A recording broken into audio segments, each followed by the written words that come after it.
Students अस्सलाम वालेकुम। हम पढ़ रहे हैं first year physics chapter 3 motion और आज है लेक्चर नंबर 6। आज हम इसमें पढ़ेंगे linear momentum and law of conservation of linear momentum. सबसे पहले हम देखते हैं कि लीनियर मोमेंटम क्या होता है, यानी मोमेंटम क्या होता है।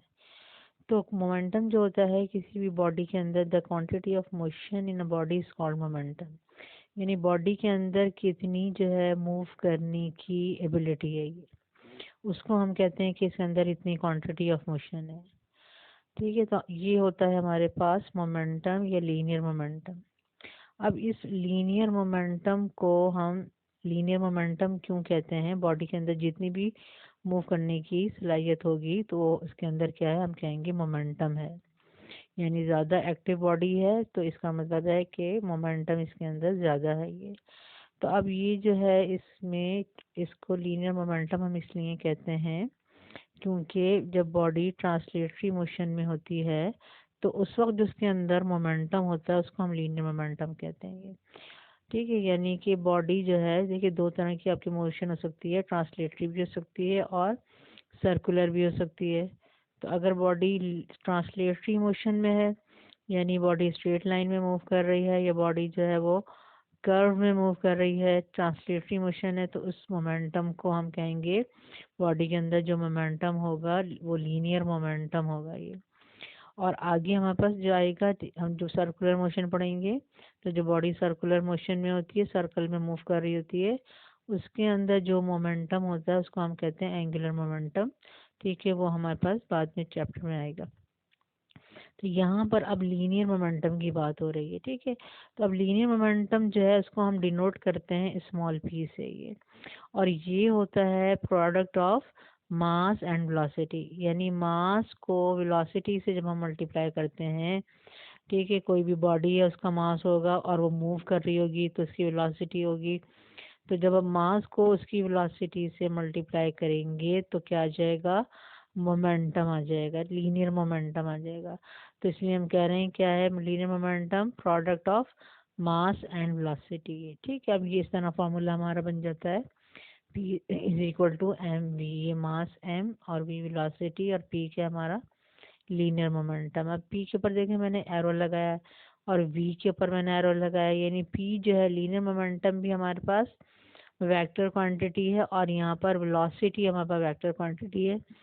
मास जो होता है हमारे पास स्केलर क्वांटिटी, ठीक है, होता है ये मास।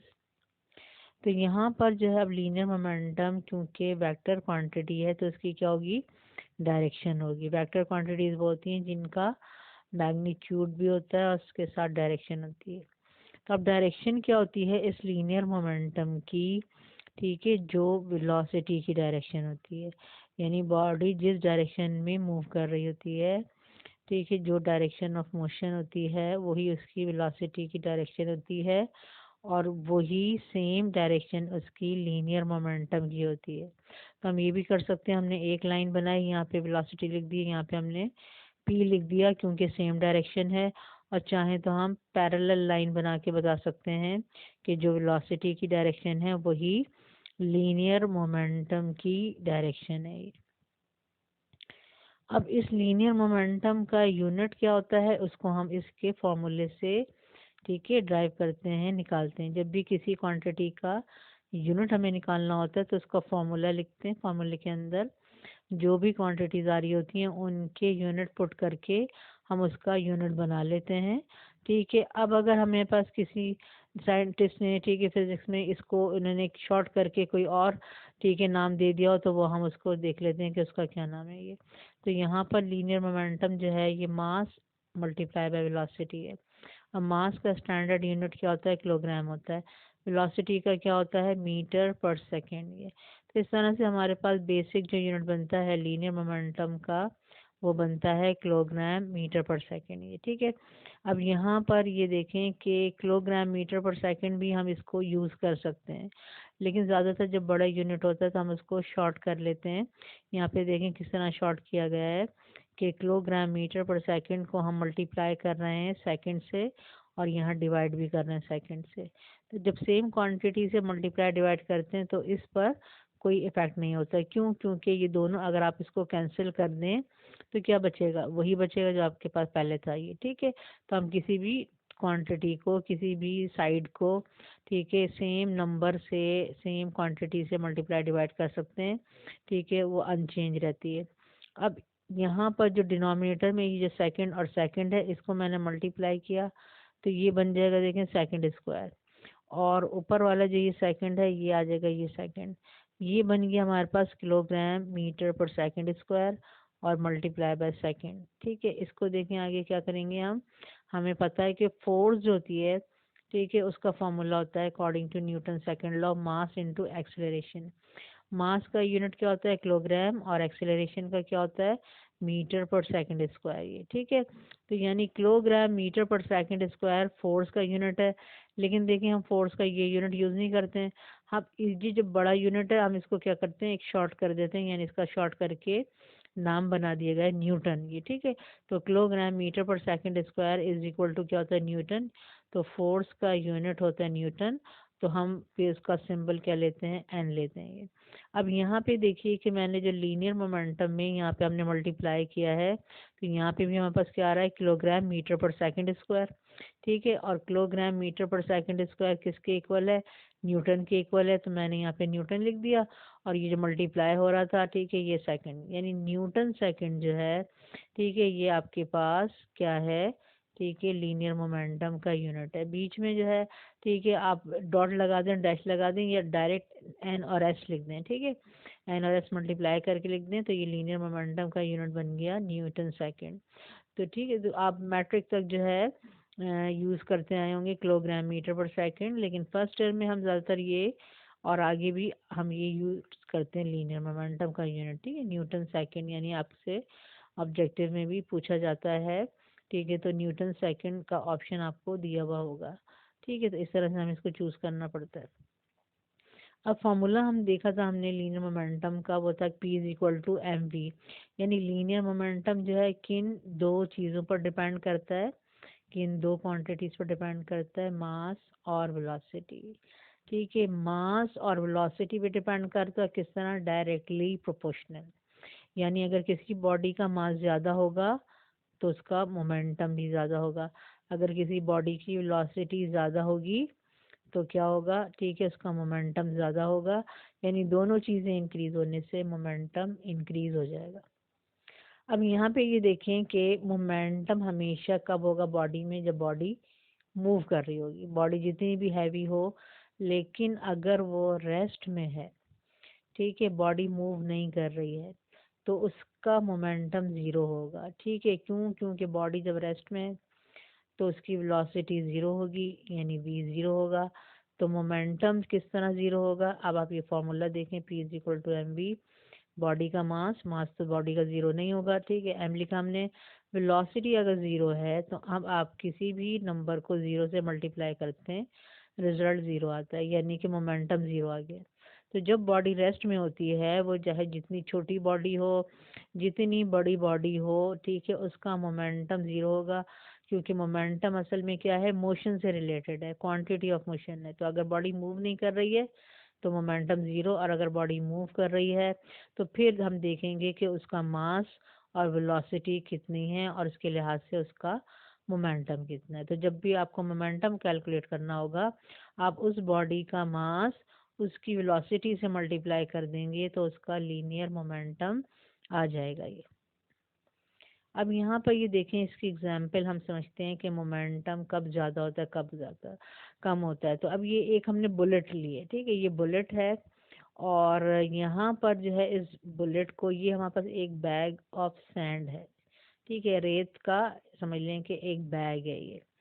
अब बुलेट इसके अंदर जा भी सकती है, ठीक है। तो यहाँ पर क्या है, देखें कि बुलेट जो है अगर हम इसको हाथ से फेंकें तो क्या होगा? उसकी वेलोसिटी, स्पीड कम होगी।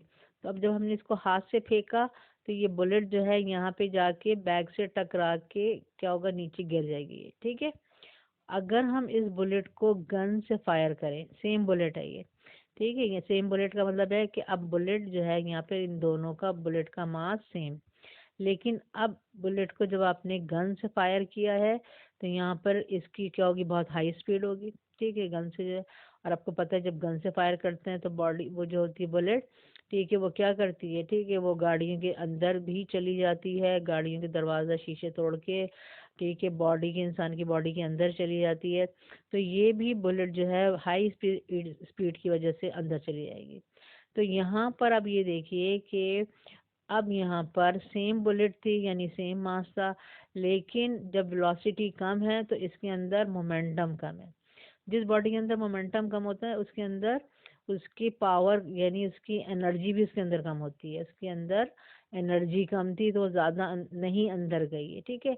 और जिसकी वेलोसिटी ज़्यादा होती है उसका मोमेंटम भी ज़्यादा होगा, और मोमेंटम ज़्यादा होगा तो उसके अंदर एनर्जी पावर ज़्यादा है, तो ये अंदर तक बैग के चली जाएगी, ठीक है। तो यहाँ पर जो है, ठीक है, हमें नज़र आ रहा है कि अगर की बॉडी है, ठीक है, उसकी वेलोसिटी ज़्यादा होगी तो उसके अंदर मोमेंटम ज़्यादा होगा, ठीक है। और हम यहाँ पे देख रहे हैं उसकी पेनिट्रेशन से कि कितना बैग के अंदर जा रही है, ठीक है। और अगर बॉडी की वेलोसिटी, ठीक है, ज़्यादा है तो ये देखें अंदर तक जा रही है, इसका मोमेंटम ज़्यादा होगा। तो अगर v स्मॉल है तो मोमेंटम स्मॉल होगा, v लार्ज है तो मोमेंटम भी क्या लार्ज होगा। यानी हमें यहाँ पर एक इसका रिलेशन नज़र आ गया जो हमने पहले कहा था कि मोमेंटम जो है वेलोसिटी के डायरेक्टली प्रोपोर्शनल है। v स्मॉल होगा तो मोमेंटम भी स्मॉल होगा, और वेलोसिटी अगर लार्ज होगी तो मोमेंटम भी क्या होगा, लार्ज होगा। दूसरी एग्जांपल देंगे, हम ये देखते हैं कि यहाँ पर अब मास हम चेंज कर रहे हैं, यानी एक हमने ली है बॉल रबर की, यानी ये हल्की होगी, और एक बॉल ली हमने यहाँ पे स्टील की, ये होगी हैवी, ठीक है, इसका मास ज़्यादा होगा। तो इसका मास कम है रबर की बॉल का, और स्टील की बॉल का मास क्या है, ज़्यादा है। अब जब दोनों को आप एक ही हाइट से ड्रॉप करेंगे, फेंकेंगे, तो क्या होगा, दोनों सेम वेलोसिटी से नीचे आएंगी, ठीक है। क्योंकि हमने देखा था एक्सेलरेशन ड्यू टू ग्रेविटी में, जब आप किसी बॉडी को रिलीज करते हैं तो बॉडी जब नीचे आती है तो उसका एक्सेलरेशन ड्यू टू ग्रेविटी जो होता है वो जी के इक्वल होता है, 9.8 के इक्वल होता है। और वो जो है सबका कांस्टेंट होता है, यानी एक्सेलरेशन ड्यू टू ग्रेविटी मास पर डिपेंड नहीं करता, कोई बॉडी हल्की है भारी है, दोनों जो हैं वो सेम, ठीक है, वेलोसिटी से नीचे आएंगी। दोनों की जो वेलोसिटी इंक्रीज होगी वो सेम होगी, या दोनों का जो एक्सेलरेशन होगा ड्यू टू ग्रेविटी वो सेम होगा। अब जब ये दोनों नीचे आ रही हैं सेम वेलोसिटी से, तो यहाँ पर क्या है, मास अब डिफरेंट है इन बॉडीज़ का, और जो क्या है वेलोसिटी जो है इनकी सेम है ये, ठीक है। अब जिस वेलोसिटी सेम है, लेकिन अब क्योंकि मोमेंटम होता है मास मल्टीप्लाई बाय वेलोसिटी, तो अगर बॉडी का मास कम है तो इसका मोमेंटम कम होगा, यानी रबर की बॉल के अंदर मोमेंटम, इसकी एनर्जी कम होगी। और ये जो स्टील की बॉल है जिसका मास ज़्यादा है, ठीक है, इसका मोमेंटम ज़्यादा होगा, ठीक है, इसके अंदर ज़्यादा एनर्जी होगी। तो अब क्या होगा, इसकी जब ये यहाँ पे आएगा, और नीचे हमने क्या लिया, फिर सैंड लिया ये, ठीक है, सैंड से, क्योंकि हम देख सकते हैं कितनी अंदर तक जा रही है, तो रबर की बॉल क्या होगी, सरफेस पे ही रहेगी, ठीक है, अंदर नहीं जाएगी। जबकि स्टील की बॉल क्योंकि हैवी है, इसके अंदर मोमेंटम ज़्यादा है, तो ये सैंड के अंदर तक चली जाएगी। तो इस पेनिट्रेशन से हम देख सकते हैं कि किस बॉडी का मोमेंटम ज़्यादा है, जिसका मास ज़्यादा है उसका मोमेंटम ज़्यादा है, जिसका मास कम है उसका मोमेंटम भी कम होता है। यानी मोमेंटम का हमने ये देख लिया कि दोनों चीज़ों पर डिपेंड कर रहा है, मास पर भी और वेलोसिटी पर भी, दोनों चीज़ों पर डिपेंड करता है ये। अब ये देखें कि मोमेंटम को एक और तरीके से हम कैसे देख सकते हैं कि किस बॉडी में मोमेंटम ज़्यादा है। तो जिस बॉडी को, ठीक है, मोमेंटम हमेशा किस बॉडी में होता है, जो बॉडी मूव कर रही होती है, ठीक है। तो अगर कोई बॉडी मूव कर रही है और उसको हमें रोकना है, स्टॉप करना है, तो उसको स्टॉप करने के लिए हमें क्या करना पड़ेगा, फोर्स लगानी पड़ेगी। तो अगर किसी बॉडी को रोकने के लिए हमें ज़्यादा फोर्स लगानी पड़ रही है, इसका मतलब है उस बॉडी के अंदर मोमेंटम ज़्यादा है। अगर किसी बॉडी को स्टॉप करने के लिए, रोकने के लिए कम फोर्स लगानी पड़ रही है, तो इसका मतलब है इसके अंदर मोमेंटम कम है ये। तो यहाँ पर ये देखें बॉल है, एक बॉल आ रही है, ठीक है, अब बॉल आ रही है बहुत हाई स्पीड से, लेकिन हम बॉल को रोक सकते हैं, अपने हाथ से पकड़ सकते हैं, कैच कर सकते हैं। तो इसका मतलब है कि बॉल जो है उसका मास कम है, ठीक है, तो वेलोसिटी ज़्यादा होने के बावजूद इसका मोमेंटम कम है क्योंकि हमें स्मॉल फोर्स चाहिए इसको स्टॉप करने के लिए।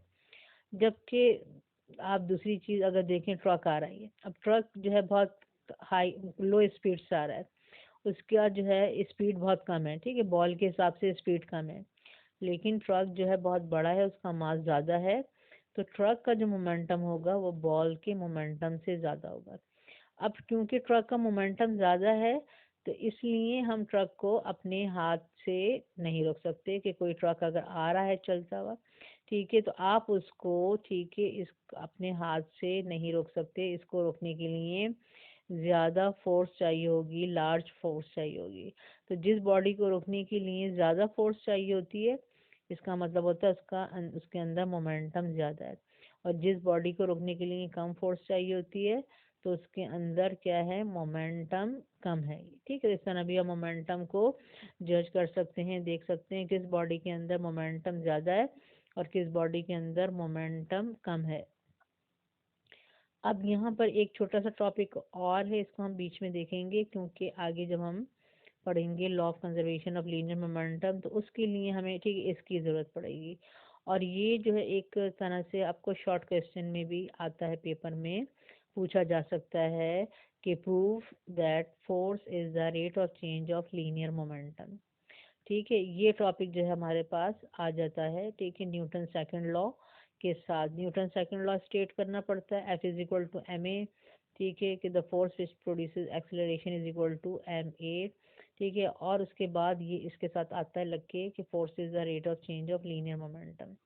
अब इसको हम किस तरह प्रूफ करते हैं, इसका मतलब क्या है, देखें।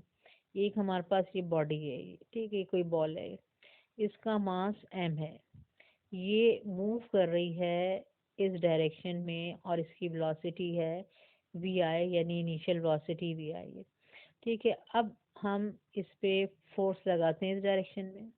तो जब कोई बॉडी पे फोर्स लगती है तो क्या होता है, वो फोर्स क्या करती है, उसकी वेलोसिटी को चेंज करती है, ठीक है। और वेलोसिटी को चेंज कर, मतलब दोनों तरह से चेंज हो सकती है, इंक्रीज भी हो सकती है, डिक्रीज भी हो सकती है। तो अगर वेलोसिटी इस डायरेक्शन में है और फोर्स भी इसी डायरेक्शन में लग रही है, तो वेलोसिटी क्या होगी, इंक्रीज हो जाएगी। और अगर बॉडी इस डायरेक्शन में जा रही है और हम फोर्स इसके ऑपोजिट डायरेक्शन में लगा रहे हैं, तो बॉडी की वेलोसिटी क्या होती है, डिक्रीज हो जाती है, कम होती है। लेकिन क्या होगा कि वेलोसिटी चेंज होगी, तो फोर्स अप्लाई करने से वेलोसिटी चेंज होती है। अब हमने इस डायरेक्शन में फोर्स अप्लाई की है, तो क्या हुआ, ठीक है, कि यहाँ पर इसकी बॉल की वेलोसिटी चेंज हो गई और कितनी हो गई, वी एफ हो गई, ये फाइनल वेलोसिटी है, ठीक है। मास चेंज नहीं होगा, मास कांस्टेंट क्वांटिटी होता है, तो यहाँ पे मास एम ही रहेगा ये। अब ये हमने जो फोर्स अप्लाई की थी, कितनी देर के लिए, कितने टाइम के लिए, ये हमने टाइम टी के लिए जो है फोर्स अप्लाई की थी, यानी कि जो वेलोसिटी चेंज हुई है उसमें कितना टाइम लगा है, वी आई से वी एफ, जो वेलोसिटी चेंज हुई है उसमें टी टाइम जो है आपको लगाइए। अब यहाँ पर ये देखें कि ये जो बॉल थी इसका मास था m और इनिशियल वेलोसिटी थी वी आई। अगर हम कहेंगे इसका इनिशियल मोमेंटम क्या होगा, इस बॉडी का, बॉल का इनिशियल मोमेंटम क्या होगा, इनिशियल मोमेंटम हम यहाँ से देखेंगे। और मोमेंटम हमेशा हम कैसे निकालते हैं, मास को वेलोसिटी से मल्टीप्लाई करके। अब अगर इनिशियल मोमेंटम पूछा जा रहा है, इसका मतलब है आप मास को इनिशियल वेलोसिटी से मल्टीप्लाई करेंगे तो ये आ जाएगा इनिशियल मोमेंटम। अगर हम देखें व्हाट इज फाइनल मोमेंटम, तो फाइनल मोमेंटम के लिए हम, ठीक है, मास को फाइनल वेलोसिटी से मल्टीप्लाई करेंगे। तो फाइनल वेलोसिटी से जब हम मल्टीप्लाई करेंगे तो ये इस बॉल का या बॉडी का फाइनल मोमेंटम आ जाएगा और ये आ जाएगा एम वी एफ। तो ये हमारे पास आ गया इनिशियल मोमेंटम, ये आ गया फाइनल मोमेंटम। अब ये देखिए दोनों ये सेम नहीं होंगे मोमेंटम, क्यों, क्योंकि देखिए मास तो सेम है लेकिन वेलोसिटी इंक्रीज हो गई है। ये वेलोसिटी कम थी तो मोमेंटम कम था, और ये वेलोसिटी ज़्यादा है तो मोमेंटम क्या होगा, ज़्यादा होगा, ठीक है। तो अब अगर ये कम मोमेंटम है और ये ज़्यादा मोमेंटम है, इसका मतलब है मोमेंटम क्या हो गया, चेंज हो गया, ठीक है। बॉल बॉल का फोर्स अप्लाई करने से मोमेंटम चेंज हो गया। तो जब भी किसी बॉडी पर फोर्स अप्लाई होती है, उस बॉडी का मोमेंटम चेंज हो जाता है, यानी उस बॉडी की वेलोसिटी चेंज हो जाती है। अब यहाँ पे देखें कितना मोमेंटम चेंज हुआ है, अगर हम देखें इस बॉल का चेंज इन मोमेंटम, तो वो हम कैसे कैलकुलेट करेंगे, फाइनल मोमेंटम में से माइनस कर देंगे इनिशियल मोमेंटम, और फाइनल मोमेंटम कितना था mvf और इनिशियल मोमेंटम कितना था mvi। तो यहाँ पर हमारे पास आ गया इस बॉडी का चेंज इन मोमेंटम। अब हमें कैलकुलेट करना है अगर इस बॉडी का rate of change of momentum या rate of change of linear momentum. तो यहाँ पे देखें जब भी रेट होता है, तो रेट जब आप किसी क्वांटिटी का ले रहे होते हैं, इसका मतलब है हम उसको टाइम से डिवाइड करेंगे, ठीक है। तो यहाँ पे चेंज ऑफ लीनियर मोमेंटम का अगर हम रेट ले रहे हैं तो हम चेंज इन लीनियर मोमेंटम को टाइम से डिवाइड कर देंगे, तो ये हो जाएगा, ठीक है, rate of change of linear momentum, ठीक है। अब यहाँ पे हम इसकी वैल्यू पुट करेंगे, चेंज इन मोमेंटम कितना है हमारे पास mvf माइनस mvi, ठीक है, ये वैल्यू मैंने पुट की mvf माइनस mvi, और डिवाइडेड बाय टाइम था, टाइम t था।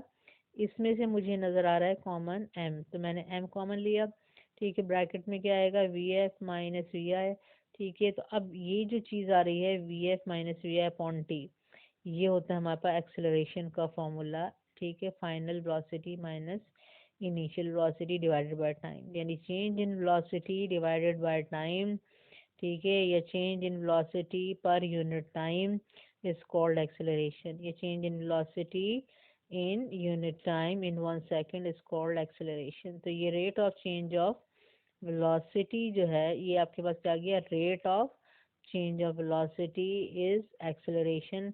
तो हम यहाँ पे इसकी जगह ए पुट कर सकते हैं, ठीक है। V f minus v upon t की जगह मैंने ए पुट कर दिया। अब फॉर्मूला क्या बन गया, एम ए क्या होता है, मास मल्टीप्लाई बाय एक्सेलरेशन फोर्स, ठीक है। तो इसका मतलब है कि हमारे पास फोर्स किसके इक्वल आ रहा है, force is the rate of change of linear momentum, force is the rate of change of linear momentum. ये चीज़ देखें क्या बता रही है, ये बता रही है कि अगर आप फोर्स अप्लाई कर रहे हैं किसी बॉडी पर, तो उस बॉडी का मोमेंटम चेंज होगा, और जितना मोमेंटम चेंज होगा अगर आप उसका रेट निकालेंगे, उसके चेंज इन मोमेंटम को टाइम से डिवाइड करेंगे, तो उस बॉडी का जो rate of change of linear momentum होगा वो किसके इक्वल होगा, जितनी उसके ऊपर फोर्स अप्लाई हो रही है, ठीक है। तो ये वाली जो फोर्स है ये इसके मोमेंटम के rate of change of linear momentum के इक्वल होगी, यानी इस फोर्स को हम एम ए से भी कैलकुलेट कर सकते हैं,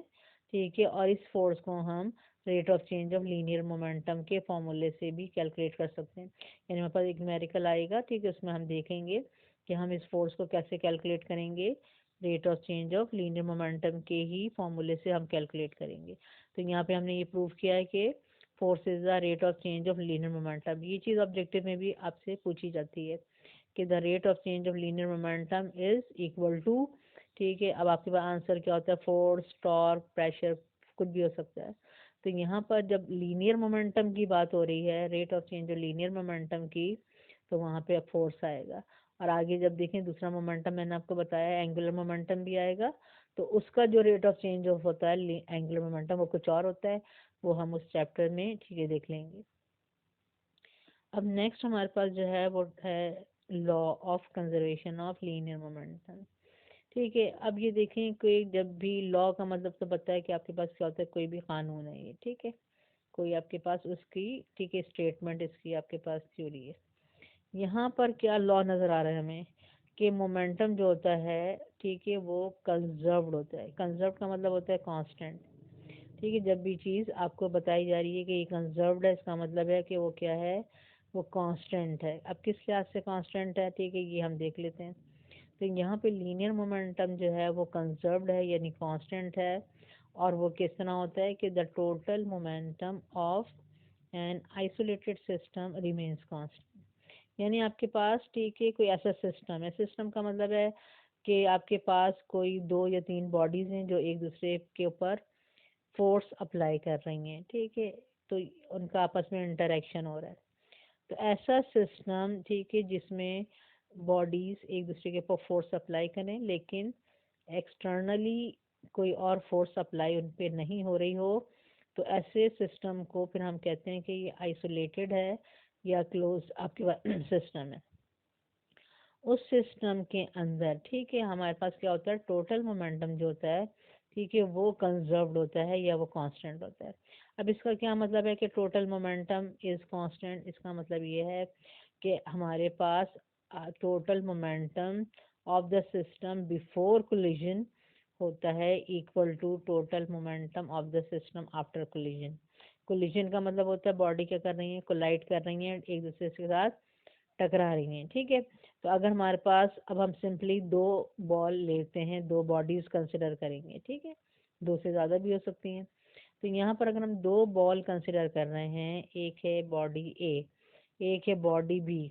ठीक है, तो यहाँ पर ये जो है एक सिस्टम आ गया हमारे पास जिसके अंदर दो बॉडीज हैं।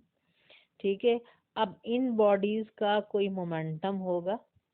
ठीक है, तो वो हम देखेंगे। ठीक है, कि इनका टकराने से पहले कितना मोमेंटम था, उन दोनों मोमेंटम को ऐड कर लेंगे हम, तो वो आ जाएगा टोटल मोमेंटम बिफोर कोलिजन। फिर ये दोनों टकराएंगी, कोलाइड करेंगी, उसके बाद इनकी वेलोसिटी चेंज हो जाएगी, इनका मोमेंटम चेंज हो जाएगा। फिर हम इन दोनों का मोमेंटम कैलकुलेट करेंगे और ऐड करेंगे, तो वो आ जाएगा टोटल मोमेंटम आफ्टर कोलिजन। तो अब ये जो होता है ये इक्वल होता है, यानी दोनों का इनिशियल मोमेंटम अगर आप ऐड कर लें, ठीक है, तो उसका जो आंसर आएगा, और दोनों का अगर आप फाइनल मोमेंटम ऐड कर लें तो उसका जो आंसर आएगा वो आंसर सेम होता है। इसलिए हम कहते हैं total momentum before collision is equal to total momentum after collision. अब यहाँ पे इसको हम प्रूव करेंगे, पहले इसको हम स्टेटमेंट को देख लेते हैं कि एक बॉल जो ए है, बॉडी ए, उसका मास हम ले रहे हैं m1। ठीक है, और ये जो दूसरी बॉल है, ठीक है, बी जो बॉडी है उसका मास m2 है। अब ये मूव कर रही हैं और दोनों सेम डायरेक्शन में मूव कर रही हैं। तो ए बॉडी जो मूव कर रही है उसकी वेलोसिटी क्या है, u1, और बॉडी बी जो है उसकी वेलोसिटी क्या है, u2। यानी ये इनकी इनिशियल वेलोसिटी है। ठीक है, u1 बॉडी ए की इनिशियल वेलोसिटी है और u2 जो है वो बॉडी बी की इनिशियल वेलोसिटी है। अब इनका कोलिजन कैसे कब हो सकता है, अगर ये वेलोसिटीज जो है सेम हो, यानी दोनों सेम स्पीड से जा रही हों, तो ये नहीं कोलाइड करेंगी, नहीं टकराएंगी। क्यों? क्योंकि ये पीछे ही रहेगी और ये आगे ही रहेगी। ठीक है, और अगर इसकी वेलोसिटी कम है और इसकी वेलोसिटी ज़्यादा है, तब भी ये आगे आगे रहेगी, ये पीछे रहेगी, नहीं कोलाइड करेंगी। तो कोलिजन कब होगा, जब इसकी वेलोसिटी ज़्यादा हो, इसकी वेलोसिटी कम हो, यानी u1 ग्रेटर देन u2 हो। अगर ये ज़्यादा स्पीड से आ रही है और ये कम स्पीड से आ रही है, तो ये आके इससे टकरा जाएगी, यानी कोलिजन हो जाएगा। ठीक है, तो ये कोलिजन की हमारी कंडीशन है कि u1 जो है वो ग्रेटर देन है u2। ये अब क्या होता है कि ये आके कोलाइड करती हैं। जब कोलाइड करती हैं, एक दूसरे से टच करती हैं, कांटेक्ट में आती हैं, तो देखें जब भी कोई दो चीज़ें टकराती हैं तो क्या होता है, वो एक दूसरे के ऊपर फोर्स लगाती हैं। जैसे हम जब बॉल को दीवार पे मारते हैं, वॉल पे मारते हैं, तो बॉल जो है वो दीवार पर फोर्स लगाती है, अभी दीवार जो है किस पे, बॉल पे लगाती है। यानी बॉल जो है वॉल पे लगाती है फोर्स, तो फिर उसका, ठीक है, रिएक्शन क्या होता है कि वॉल जो है वो बॉल पे फोर्स लगाती है और फिर बॉल बाउंस बैक होके वापस आती है। तो जब भी दो बॉडीज, ठीक है, एक दूसरे के साथ टकराती हैं या कांटेक्ट में आती हैं, वो एक दूसरे के ऊपर फोर्स लगाती हैं। तो अब जब ये टकराएंगी, ठीक है, तो कितनी देर के लिए, ठीक है, समझ लें कि इनका, हम समझ लें कोलिजन हो रहा है, ये हो रहा है टाइम टी के लिए कोलिजन हो रहा है। तो जब ये दोनों टकराएंगी तो एक दूसरे पर फोर्स लगाएंगी, बॉडी ए बॉडी बी पे फोर्स लगाएगी और बॉडी बी जो है वो बॉडी ए पर फोर्स लगाएगी। तो ये वाली जो फोर्स है जिसको मैंने लिखा है FBA, ये है force on body B by body A. किस पे लग रही है ये वाली फोर्स है, ये फोर्स जो है ये है बॉडी बी पे लग रही है, और कौन लगा रहा है, बॉडी ए लगा रही है। ठीक है, ये वाली फोर्स। और दूसरी फोर्स है force on body A by body B, ये फोर्स बॉडी ए पर लग रही है, ये वाली फोर्स बॉडी ए के ऊपर लग रही है, और कौन लगा रहा है, ठीक है, बॉडी बी लगा रही है। तो ये दोनों एक दूसरे के फोर्स लगाती हैं। तो जब भी इस तरह से कोई दो बॉडी कोलाइड करती हैं और एक दूसरे के ऊपर फोर्स लगाती हैं, तो ये दोनों फोर्सेस क्या होती हैं, ठीक है, ऑपोजिट होती हैं। ठीक है, और इसके साथ इक्वल भी होती हैं, यानी एक क्या होता है, एक्शन होता है, तो दूसरा क्या होता है, रिएक्शन होता है। और न्यूटन का थर्ड लॉ हमें क्या बताता है कि एक्शन और रिएक्शन क्या होते हैं, इक्वल और ऑपोजिट होते हैं, ठीक है। तो यहाँ पर ये दो फोर्सेस हैं, वो एक्शन और रिएक्शन है। अगर एक बॉडी दूसरे पे फोर्स लगाएगी तो दूसरी उतनी ही फोर्स पहले पे लगाएगी, ठीक है, इक्वल, लेकिन उसकी डायरेक्शन क्या होगी, ऑपोजिट होगी। अब यहाँ पर एक दूसरे के साथ जब कांटेक्ट में आती हैं, टकराती हैं, तो उस टकराने के बाद इनकी वेलोसिटी चेंज हो जाती है। अब बॉडी ए जो है उसकी वेलोसिटी चेंज होने के बाद कितनी हो गई, v1 हो गई, ठीक है, इस डायरेक्शन में बॉडी मूव कर रही है। और बॉडी बी की वेलोसिटी चेंज होने के बाद कितनी हो गई, v2 हो गई है, ठीक है। तो यहाँ पर हमारे पास जब वेलोसिटी चेंज हुई है, ठीक है, मास तो चेंज नहीं हुआ, मास तो बॉल का वही रहेगा। तो अगर वेलोसिटी चेंज हुई है तो क्या हुआ, इसका मोमेंटम चेंज हो गया, ठीक है। और यहाँ पे भी इसकी वेलोसिटी चेंज हुई है तो इसका मोमेंटम क्या हो गया, चेंज हो गया ये। तो वेलोसिटी चेंज होने से दोनों का मोमेंटम चेंज हो गया। अब इसके जो मोमेंटम होंगे, ठीक है, इसका जो मोमेंटम होगा वो होगा m1v1, और इसका जो मोमेंटम होगा वो क्या होगा, m2v2, ठीक है। तो यहाँ पर अब ये देखें कि हम यहाँ पर, ठीक है, इनके अगर मोमेंटम देखें, इनिशियल मोमेंटम अगर आप देखें तो ये इस वक्त बिफोर कोलिजन, ठीक है, बॉडी मूव कर रही है, ठीक है, u1 वेलोसिटी से, और मास उसका m1 है, तो इसका मोमेंटम होगा m1u1। यानी बॉडी ए का इनिशियल मोमेंटम होगा बिफोर कोलिजन m1u1, ठीक है। मास को जब हम वेलोसिटी से मल्टीप्लाई करते हैं उसका मोमेंटम आ जाता है, लीनियर मोमेंटम।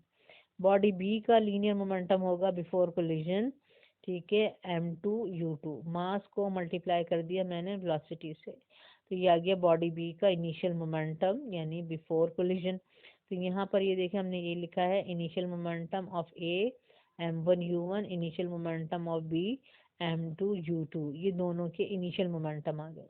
अब कोलिजन के बाद जब वेलोसिटी चेंज हुई है तो मोमेंटम चेंज हुआ है। बॉडी ए का जो अब फाइनल मोमेंटम होगा वो होगा m1v1, ठीक है, मास को मल्टीप्लाई कर दिया वेलोसिटी से, और बॉडी बी का जो फाइनल मोमेंटम होगा वो होगा m2v2 ये, ठीक है।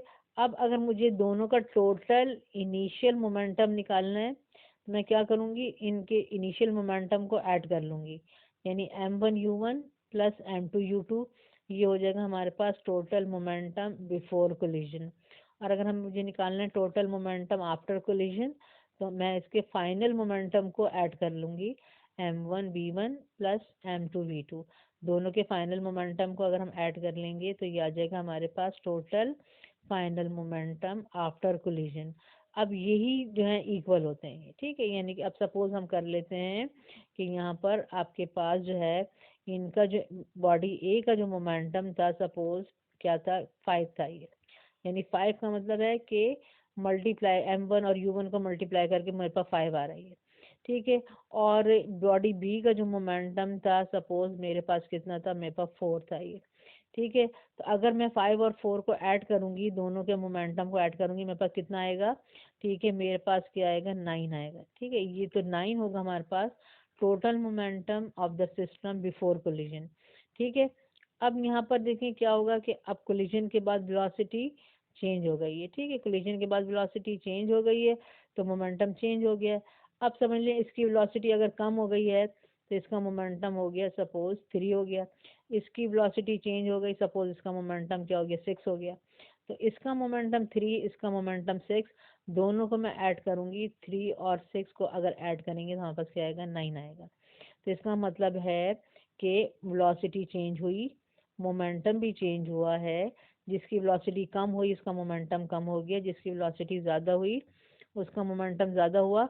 लेकिन जब हम दोनों के मोमेंटम को ऐड कर रहे हैं तो आंसर जो है देखिए हमारे पास वही आ रहा है जो पहले आया था, यानी जो आपने दोनों मोमेंटम ऐड किए थे बिफोर कोलिजन उसका आंसर भी 9 आया था, और अब आपने देखिए दोनों के मोमेंटम ऐड किए आफ्टर कोलिजन उसका आंसर भी 9 आया। तो ये जो है ये देखें ये कांस्टेंट है, इसको हम कह रहे हैं कि ये चीज़ जो है वो क्या है, ये कांस्टेंट है, ये कंजर्व्ड है। जो टोटल मोमेंटम पहले था वही, ठीक है, क्या होगा आफ्टर कोलिजन भी टोटल मोमेंटम वही रहेगा। तो इसको हम कहते हैं, ठीक है, कि टोटल मोमेंटम इज कंजर्व्ड, यानी कि ये चेंज नहीं हो रहा है। तो इस तरह से हम कहते हैं कि ये, ठीक है, कांस्टेंट है ये। अब यहाँ पे ये देखें कि हमारे पास इसको हम प्रूव करेंगे। तो फाइनल मोमेंटम जो है, ठीक है, हमारे पास बॉडी ए का है m1v1, और फाइनल मोमेंटम बॉडी बी का हम देख चुके हैं m2v2। तो टोटल जो इनिशियल मोमेंटम आएगा सिस्टम का, वो आएगा दोनों का इनिशियल मोमेंटम अगर हम ऐड कर लें m1u1 प्लस m2u2, ठीक है। ये है इनिशियल मोमेंटम किसका, बॉडी ए का, और ये इनिशियल मोमेंटम बॉडी बी का। उसके बाद टोटल फाइनल मोमेंटम क्या आएगा सिस्टम का, ठीक है, अगर हम दोनों के मोमेंटम ऐड कर लें, ये है फाइनल मोमेंटम बॉडी ए का, और ये final momentum of body B. इन दोनों का मोमेंटम ऐड कर लेंगे, हमारे पास आएगा final momentum of the system. तो यहाँ पर अगर मोमेंटम कंजर्व्ड है, इसका मतलब है कि total momentum before collision is equal to total momentum after collision, यानी m1u1 plus m2u2 is equal to m1v1 plus m2u2। ये हमारे पास स्टेटमेंट आता है, या फॉर्मूला आता है, ठीक है, law of conservation of linear momentum का। ठीक है, यानी अभी तक हमने क्या किया, इसको स्टेट किया है, अब इसको हम क्या करेंगे, प्रूव करेंगे। प्रूफ क्या है इसका, देखें, प्रूफ हम उसी तरह उस टॉपिक से करेंगे जो हमने पढ़ा था, rate of change of linear momentum is equal to force. यानी अगर किसी बॉडी पर फोर्स अप्लाई हो रही होती है तो उसका मोमेंटम चेंज हो जाता है। ठीक है, अब हम पीछे आते हैं, हम फोर्सेस देखते हैं कि ये जो फोर्स थी आपके पास, ठीक है, FBA, ये थी फोर्स ऑन, ठीक है, body B by body A. ठीक है, यानी बॉडी बी के ऊपर फोर्स लग रही है। तो इस बॉडी पर फोर्स लग रही है, कौन लगा रहा है, ये लगा रहा है। तो जिस बॉडी पे फोर्स लग रही होती है, ठीक है, उसका मोमेंटम चेंज होता है। तो ये वाली फोर्स जो है किसके इक्वल होगी, ठीक है, इसके rate of change of linear momentum के इक्वल होगी। फिर ये जो फोर्स है, ये क्या है, force on body A by body B. ठीक है, तो यहाँ पर जो है बॉडी ए पर फोर्स लग रही है, कौन लगा रहा है, बॉडी बी लगा रही है। तो अगर बॉडी ए के ऊपर फोर्स लग रही है तो मोमेंटम किसका चेंज होगा, इसका चेंज होगा। जिसके ऊपर फोर्स लग रही होती है उसका मोमेंटम चेंज होता है। तो ये वाली जो फोर्स है, ठीक है, फोर्स ऑन बॉडी ए, ठीक है, बाय बॉडी बी, ये किसके इक्वल होगी, इसके rate of change of linear momentum के इक्वल होगी। तो इसी तरह हम इनका फॉर्मूला बनाएंगे कि इस फोर्स का फॉर्मूला बनाएंगे, ठीक है, this force is equal to rate of change of linear momentum of body A, and this force FBA is equal to rate of change of linear momentum of body B। ठीक है, यहाँ पर अब देखें, अब हम इसका फॉर्मूला बनाते हैं। ठीक है, कि फोर्स ऑन बॉडी ए, ठीक है, बॉडी ए के ऊपर फोर्स लग रही है, कौन लगा रहा है, बॉडी बी लगा रही है। तो मोमेंटम किसका चेंज होगा, जिसके ऊपर फोर्स लग रही है। ठीक है, तो ये rate of change of linear momentum of A, यानी ए का मोमेंटम चेंज हो रहा है। तो ये वाली फोर्स होगी force on A by body B, ये rate of change of linear momentum of A के इक्वल होगा।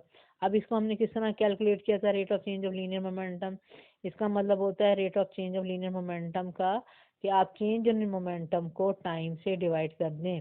अब ये क्योंकि बॉडी ए की बात हो रही है, तो यहाँ पे हम चेंज इन मोमेंटम किसका लेंगे, बॉडी ए का लेंगे, और टाइम जो है जितने देर के लिए ये एक दूसरे से कोलाइड कर रही हैं फॉर टाइम टी, यहाँ पे हम टाइम टी लेंगे। तो यहाँ पर अब ए का जो है हम देखेंगे फाइनल मोमेंटम और इनिशियल मोमेंटम क्या है। फाइनल मोमेंटम में से इनिशियल मोमेंटम माइनस कर देंगे तो चेंज इन मोमेंटम आ जाएगा, और जब हम टाइम से डिवाइड कर देंगे तो आ जाएगा rate of change of linear momentum of body A. अब बॉडी ए का देखें फाइनल मोमेंटम क्या था, ये हमने देखा है m1v1, और इनिशियल मोमेंटम क्या था, m1u1। ठीक है, हम माइनस किया हमने चेंज इन, ठीक है, मोमेंटम आ गया, टाइम से डिवाइड किया, ये आ गया rate of change of linear momentum of body A. ठीक है, which is equal to force on body A. अब दूसरा क्या है, force on body B by body A. किस पे फोर्स लग रही है, बॉडी बी पे फोर्स लग रही है, कौन लगा रहा है, बॉडी ए लगा रही है। तो बॉडी बी पे अगर फोर्स लग रही है तो मोमेंटम किसका चेंज होगा, बॉडी बी का मोमेंटम चेंज होगा, इसकी वेलोसिटी चेंज होगी। तो ये वाली जो फोर्स है, यानी फोर्स ऑन बी, ठीक है, बाय ए, ठीक है, किसके इक्वल होगा, ठीक है, rate of change of linear momentum of body B, क्योंकि ठीक है जिस पे फोर्स लग रही होती है उसी का मोमेंटम चेंज होता है।